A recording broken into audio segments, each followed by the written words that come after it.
It was just before 5 p.m. on July 30th, 2021. The temperature in Phoenix, Arizona, had reached a deadly 105 degrees Fahrenheit. And that's when first responders found her. Angela Tramonte, 31 years old, was lying face down on the side of Camelback Mountain. Her body had been baking under the relentless desert sun for hours. No phone, no water, no signs of struggle. Just silence. She wasn't dressed for a hike. Her sneakers were clean, her skin was scorched, her heart was still. And as paramedics approached, they knew instantly. She was long gone. But the question that chilled everyone to the core wasn't just how she died. It was why she was even there. Because Angela wasn't a hiker. She hated heat. She wasn't reckless. And she wasn't alone in Phoenix. She had flown there, across the country, to meet a man she had trusted for months. A man who happened to be a cop. A man who claimed she walked up that mountain alone and then died there. But to her family, her friends, and the investigators who dug deeper, his story didn't add up. Angela had no history of health issues. She was careful. She was intuitive. And above all, she was scared of the desert. So how did she end up on a hiking trail that could kill a seasoned climber in the summer? Who sent her up there? And why didn't they go with her? The desert swallowed her.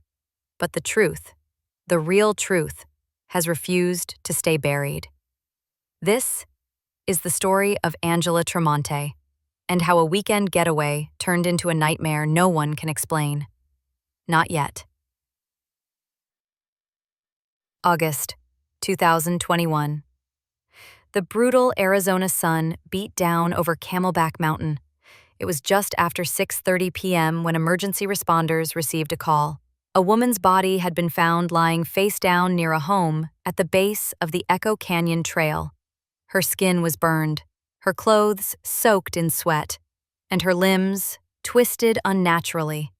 She wasn't breathing. Her name was Angela Tramonte, 31 years old, a fitness enthusiast, a woman known for her energy, her spark, her determination. She had flown nearly 2,600 miles from Boston to Phoenix just the day before, to meet a man she had been talking to for months, a man she believed she could trust, a man she thought might be the one. But less than 24 hours after she arrived, Angela was dead. The man who had invited her to Arizona was Dario Dizdar, a Phoenix police officer. According to his statement, they had gone hiking together that afternoon on Camelback Mountain. Temperatures were soaring over 105 degrees. He told investigators that Angela began feeling overheated and turned back, choosing to walk down the mountain alone. He claimed he continued hiking alone, leaving her behind. He said when he returned to the parking lot, Angela was gone. Hours passed before her body was found by a passerby, lying near the back of a residence off the trail, as if she had collapsed, trying to find help. Her phone and belongings were left in Dario's car. She had no water, no way to call for help, no way to defend herself. And the man who invited her to this dangerous landscape just kept hiking? Angela's friends and family immediately cried foul. They didn't believe the story. Angela was cautious. She was thoughtful. She didn't go anywhere without her phone. She was obsessed with hydration and health. She would never hike a deadly desert mountain in mid-afternoon heat alone with no supplies. Her best friend said Angela had texted earlier that day saying something didn't feel right. Something's off, she had said, but she didn't elaborate. Her family begged authorities to dig deeper, but the Phoenix Police Department took Dario's word. They ruled her death an accident due to heat exposure. No autopsy was performed, no criminal investigation was launched, and no one was held accountable. The public outcry grew. People began asking questions. Why was there no thorough investigation? Why was Angela's body found in such a bizarre location, far off the main trail, behind a residence? Why didn't Dario wait for her at the base or call for help the moment she didn't return? Why did he, a trained officer, think it was safe for a visitor from Boston to hike in deadly desert conditions alone? The answers never came. Angela's family hired a private investigator. The report suggested her injuries were inconsistent with heat stroke alone. There were bruises, scratches, and, more disturbingly, signs of possible struggle. But the police refused to reopen the case. Angela's voice, once so full of life, had been silenced, but the truth refused to die. As the days passed, more unsettling details began to surface. Dario Dizdar wasn't just any man. He was a trained police officer, someone sworn to serve and protect. But he had a past. In 2009, years before Angela's death, he had been disciplined for lying to authorities during a separate investigation. His credibility had already been questioned.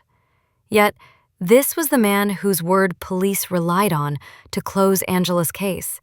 No interrogation, no formal charges, no accountability. Angela's friends were stunned. How can someone just die in the middle of the desert and no one be held responsible? Her cousin asked. The silence from officials only deepened the family's grief.